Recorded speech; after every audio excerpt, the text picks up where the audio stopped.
doing another episode in our series on underage drinking. Today we're going to focus somewhat on the adult responsibility and alcohol related to our children. My guest today is Lieutenant James Wilson from the State of New Hampshire Bureau of Liquor Enforcement. Hello, Lieutenant. Good morning. Thank you for joining us. Tell us a bit about yourself and the Bureau of Liquor Enforcement. Well, as you said, my name is James Wilson. I'm the Special Services Lieutenant for the Bureau of Liquor Enforcement. The Bureau of Liquor Enforcement works for the State Liquor Commission. So we're a law enforcement agency that's charged with Title 13 law, which is alcohol and tobacco laws. We have the same authority by statute as a sheriff, but we focus in alcohol, areas of alcohol and tobacco, adult responsibility, retail responsibility. We actually also issue liquor licenses and regulate them through administrative channels as well. Okay. Well, we've got the prom coming up soon, so we just want to mainly remind people about the responsibility of our part related to the students and underage drinking. Okay, great. So let me just give you a couple of scenarios. Now, some parents think it's okay to have the party at their house, furnish the beer, the wine, the alcohol, just have all the kids over, take the keys, keep the kids for the night, that it will be safe, the kids will be safe, parents don't have to worry about their kids being on the road. Mm-hmm. So what's the problem? Well, the problem with that scenario is that it's against the law. What most people don't realize, or a lot of people don't realize, that there are no circumstances in this state, in the state of New Hampshire, where an adult can legally provide alcohol to a person under the age of 21. But who's going to know? It's at my house. Yep. Well, you know, in a perfect world, you know, maybe that wouldn't get out. But the bottom line is, you know, things happen. And when you have a party, a scenario like this, where you have this, an adult or a person who's controlling a dwelling or any property, Mm-hmm. Because the statute actually that covers this is RSA 644-18, and what it says is that it's a misdemeanor for anybody who has control of a dwelling or property or curtilage, any buildings on a property, to host an underage drug or drinking party.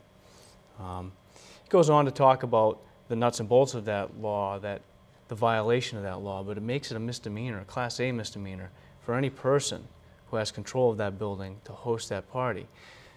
You know, anytime you get a large group of people together and you have a party, you're going to have the possibility for unexpected things to happen. People are going to become intoxicated, people may become sick, people are going to end up wanting to leave, and you know, all of that you can't control.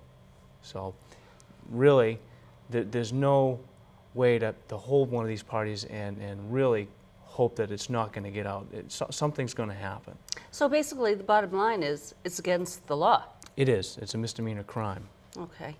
All right, so I've decided that I'm not going to have the party. But the guy next door, the kid next door, his parents are away for the weekend. So, you know, Dave decides, well, let's have the party here. And his big brother's home from college. Okay. And he says, well, yeah, I guess it's okay. Dad's liquor cabinet's full. I'll go buy you some beer. Whatever liquor you use, I'll replace. Okay. So what's the problem with that scenario, right? Yeah. Well, again, you're looking at a violation of that same statute, and in addition to that, you have Dave and his brother who are at their parents' house. The parents are away. Unwittingly, there's a party going on. Well, Dave and his older brother are going to be responsible. They're in control of that property and that dwelling. So they're going to be actually responsible for that, facilitating the underage drinking party. Additionally, Dave's older brother, who's agreed to buy the alcohol and provide more alcohol, is going to be guilty of prohibited sales, which is another misdemeanor.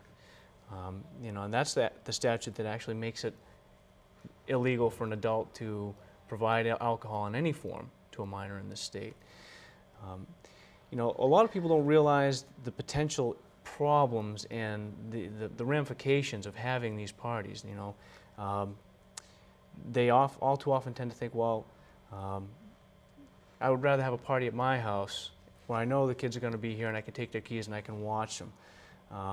Or I would rather have the kids drinking here with me so they're not doing it elsewhere. There's faulty logic there. Kids do a lot of things at home. They use the telephone at home, they play video games at home, they watch TV at home. If you let them drink at home, they're going to do those things elsewhere. They watch TV elsewhere, they use the telephone elsewhere, they play video games elsewhere. What makes you think that they're not going to drink elsewhere just because you're allowing them to drink in your home? But going back to that particular scenario with Dave and his brother, in addition to those criminal charges, they're opening themselves and their parents up to civil liability. Because if somebody does get hurt, or they leave the party and there's an accident and people get hurt, there's a potential for civil lawsuits, which could result in the loss of property through that civil suit. And the parents, are going to have to be accountable for that. So it's not just affecting them; it's affecting their parents who don't even know what's going on. What are the penalties for something like this? Well, both the facilitating the underage drinking party and the prohibited sales are Class A misdemeanors. In New Hampshire, we have basically 3 levels of violation of law. You have a violation, which is, like a traffic ticket, or you're speeding. Mm-hmm. Then you have misdemeanors and felonies, and they're broken into 2 categories: Class B and Class A, with Class A being the more severe. Technically, these are Class A misdemeanors, and the maximum penalty they carry is up to a $2,000 fine and a year in jail. So you're looking at, with Dave and his brother facilitating that underage drinking party, each of them facing the charge of that, up to a $2,000 fine and a year in jail. And Dave's older brother's also looking at, and possibly Dave too, prohibited sales, which is another Class A misdemeanor. And there are other potential violations in there that we're not even talking about. But you can see how fast, these criminal charges can add on to each other. One poor decision can lead to several offenses and civil lawsuits. I remember years ago, maybe not too many years ago, that there was a party at a home somewhere in the area or the state where there was a party at home, parents were there, Mm-hmm. girl fell down the stairs and died. Mm-hmm. Now, if that happened, is there also a charge for the death, or is that considered an accident? Well, it will really depend on the scenario, the facts and circumstances of the case, whether there's a criminal charge based on, her actual death. But the short of it is, you're certainly looking at opening yourself up for the civil lawsuit, which in some cases, can be more devastating financially than the criminal charges. Mm. And people, again, they have these misconceptions. They think, well, the kids are going to drink anyhow, so we might as well have them do it here where we can control it. The bottom line is, you can't control any group of people at a drinking party. Really, you can't. Especially underage people. They're inexperienced drinkers. Things are going to happen. They're going to become intoxicated, possibly, get sick, possibly, hurt themselves or somebody else, or even worse, they could die after they leave the party. Okay. Here's another one. Susie's going off to college, freshman year. Really excited. She's going to have great grades all 4 years like she did in high school. She finds out about a couple guys in the dorm next door who's really good at fake IDs, but decides, no, I don't want one because my studies are more important. But when she goes home at Thanksgiving, she's telling her sister, who's a junior in high school, about the guys in the next dorm. Her sister gets really excited, convinces Susie that she should have one. Mm-hmm. And Susie says, no, you're underage, the whole thing. But her sister finally convinces her before she goes back to school that she wants one. Susie gives in, gets her younger sister a fake ID. Okay. Now, the younger sister's all psyched, has a fake ID. Christmas vacation, is out using the fake ID. Has a party, goes to the clubs with her friends. Gets caught with the ID. Yeah. Well, Susie's smart not to get one for herself. She has a lapse in judgment, obviously gives in to her younger sister. Let's talk about her younger sister's situation, though. Her younger sister is in possession of a false identification, and she's attempting to purchase alcohol. Those are two violations. Again, you have that possession of false identification, it's a misdemeanor crime, and you have the attempt to purchase alcohol, which is a violation level offense. So her younger sister now is, I think you said, a junior in high school, is looking at 2 criminal charges, and the reality of this particular type of an offense is that even though she's not 18, I'm assuming she's not 18, No. she's going to go to adult court, and that's going to go on her permanent criminal record. Really? Yes. So Even if she's 16? What? Yep, even with a lot of these alcohol statutes, 16 and over goes to adult court, which means that goes on their adult record, all right? And this has a couple of other potential impacts on her. She's looking at the misdemeanor crime for the possession of false identification, which is a $2,000 fine and up to a year in jail. And she's looking at an attempt to purchase, which is a violation level offense. The maximum penalty for that is up to a $1,000 fine. So you can see how the money adds up really we're fast. up to 3,000. Okay. And then, if she's convicted, that goes on her permanent record, which means she's got to disclose that when she applies for college and any potential job in the future. It's going to be there. It's on her adult record. Wow. So, a lot of younger people don't really consider the long-term consequences. Sometimes it's about that instant gratification or getting what they want right then, and really not having the wherewithal to think about the long-term impact on them as individuals. Yeah, that's a biggie. Yeah. And does that affect them if they want to go into the service? It potentially can, yes. Short of going back to court and having that expunged off their record or somehow annulled, that's going to be there, and it could affect you with college, the military, any job. If the student, Susie's sister, has aspirations to become a law enforcement officer, that could significantly impact the possibility of that actually happening for her. Okay. And for Susie, well, she can get... Susie, Susie made some bad choices there, and again, the facts and the circumstances, and depending on how, how that investigation unfolds, she could possibly face criminal charges for that too. What about the person that accepts the false ID? Well, there's not a whole lot of protection for them. The bottom line is that the way the state law reads is any person who sells alcohol or tobacco is mandated to ask any person who has a youthful appearance and questionable age for a document that proves their age. And there's only 4 in this state you can give. It's a driver's license, a non-driver's ID, military ID, or a passport. They have to, by law, ask for that. And then they're expected to do an age verification on that and look and make sure it's a valid document. My actual unit at the Bureau of Enforcement offers training free for those individuals. So they're expected to know that. They do have a little protection if it's a really good fake ID. It's a very high quality one. They have a little protection under the law. But by and large, they're going to be held responsible also for that prohibited sales. Ah, Yeah. okay. Here's one more that I guess is really possible. I'm going to have a party this weekend as an adult. I'm having a party. And I go to Hannaford and I pick up the beer, the wine, snacks. And I'm unloading the car. The phone rings. I run in, get the phone, start doing other things. And I forget that I left the beer in the back of the car. Okay. My son comes home, Mom, can I use the car? I say, sure, be back by 10 o'clock. Takes the car, gets stopped for routine road check. Mm-hmm. And there's a case of beer in the back of the car, in the trunk of the car. Okay.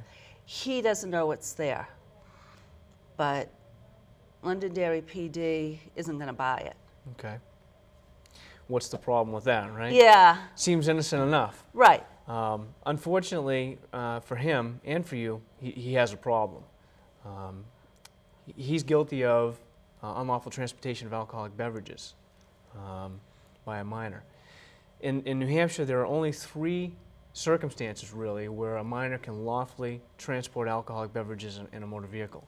And they have to be accompanied by a certain person, either their parents, court-appointed legal guardian, or a legal age spouse.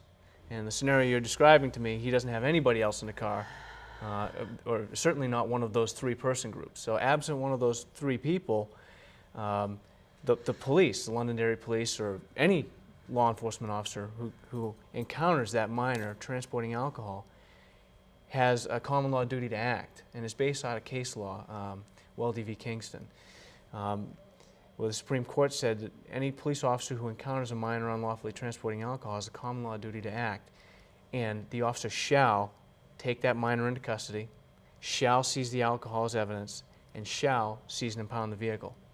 So really there's no latitude there for the police.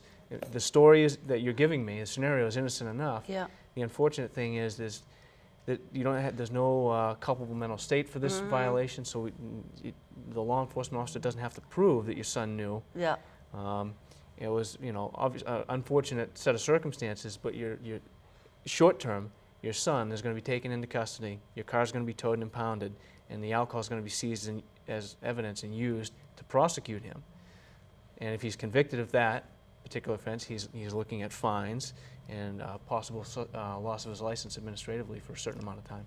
And he's going to be pretty angry with me. Right. In addition to that, the towing company is going to be looking for towing fees and impound fees. So, not only do you have the court-imposed fines, but just to get your car back from the towing company out of their impound lot, you're going to have to pay those fees. Okay. It could be a very expensive mistake. Yeah, there's a lesson here. Yeah, absolutely. Don't answer the phone. Make sure everything's out of your car. Yeah, all right. Any scenarios we didn't talk about? Anything we should? Well, there are a number of scenarios under the underage drinking laws in the state. The bottom line is that in New Hampshire, there are no circumstances under which an adult can legally allow a minor to possess or consume alcohol. You just can't do it. And to have that thought process of, well, what I do in my own home with my own kid is my own business, it doesn't work in the state. That's, the statutes are laid out such that there's zero tolerance for it. So we just want, adults and kids to be aware of the potential penalties and not only criminally, civil consequences and, the health aspect of it too. Young people are developing into their early 20s. There's evidence out there that suggests that the earlier a person starts to drink, the greater their propensity for addiction. There was one study that was out that suggested that for every year under the age of 21 that a person drinks on a regular basis, their risk of dependence increases by 12%. So, when you stop and think about the national average where kids experiment with alcohol, it's between the ages of 12 and 13. And if they drink on a regular basis, their risk of addiction is very high. And that's a significant impact and drain on the resources of our society as a whole. So we want people to be informed, educated, and make good choices. Do you think parents are beginning to realize that our kids are having a problem with alcohol and drugs? Well, I think so. I think a lot of people, a lot of adults, parent myself, would like to think, not my kids, they wouldn't do those things. But the reality is that the data's out there, and it suggests that it is an issue, and it's not just localized to New Hampshire; it's nationwide. But across the country and in New Hampshire, there are surveys that are done on a regular basis. And the one that I'm thinking of is the New Hampshire Youth Risk Behavior Survey, which is a survey that's conducted with high school students throughout the state. The most recent one, 2005, I have some statistics that I brought in just to share with you how far-reaching this issue is. According to the New Hampshire Youth Risk Behavior Survey out of 2005, 73% of the students who responded said that they had at least one drink of alcohol on one or more days in their life. 73% of the high school kids that they talked to that responded said that they had alcohol. 19% of them said that they had their first drink before the age of 13. So about 20%. And these are approximate percentages. They're 19.4. Yeah. But 19%. 44% of them said they had at least one drink in the last 30 days. So almost half of the youth are drinking once a month. And not to suggest that parents are doing a bad job. No. By and large, they do a great job. We all do the best we can with our kids, but it's a constant work. You can't let your guard down, and you have to really be involved and engaged. These students, half of them said that they think it's wrong, wrong or very wrong for a person their age to drink, yet half are drinking. So, the numbers are out there, and it's really kind of a wake-up call for a lot of people who maybe aren't acknowledging it. Okay, so with prom, graduation coming, we need to be aware of the underage drinking, definitely. I mean, the bottom line is it's against the law. Right. And you're going to be penalized if you're caught. Well, exactly. There's zero tolerance, but even if you aren't caught, there's the potential that one of those minors could leave and hurt themselves or worse somebody else. And then, you're looking at civil lawsuits, and there are recent cases, locally and across the state that illustrate that. People have these underage parties, and, they're trying to be, a friend to their teens, and everybody wants, the kids to love them and respect them. But, you're going to get more love and respect if you do the right thing and not put them in a bad position. And after we tell them, it's a real balancing act. You tell them that it's against the law to drink underage, and then you turn around and say, if you're going to drink, don't drive, which has always been an issue with my husband and I when our daughter was young. But you worry about the results of that. The potential, the fallout afterwards. Right. And it is so disturbing. To really, parents, the best advice I can give them is to be engaged, be an active participant in their teens' lives. Be good role models. If you have alcohol in the house and you use it, do it in moderation. Keep it locked up. Keep track of how much alcohol you have. And engage your children in conversation. It's no different than having any other item in the house, like a firearm. If you have one, you need to secure it, and you need to educate your family about it. It's the same thing. If you have alcohol in the house, you need to keep it secured, and you need to educate your kids about it and the potential consequences of using it underage. Underage means unprepared. They're not ready, really. And you hate to see them get in a situation where they cause irreparable damage very early on. They're not ready for that. Good. Well, thank you very much. This was very informative, and I appreciate you taking the time to come down and talk with us today. My pleasure. Thank you for having me. You're welcome. Thank you for joining us.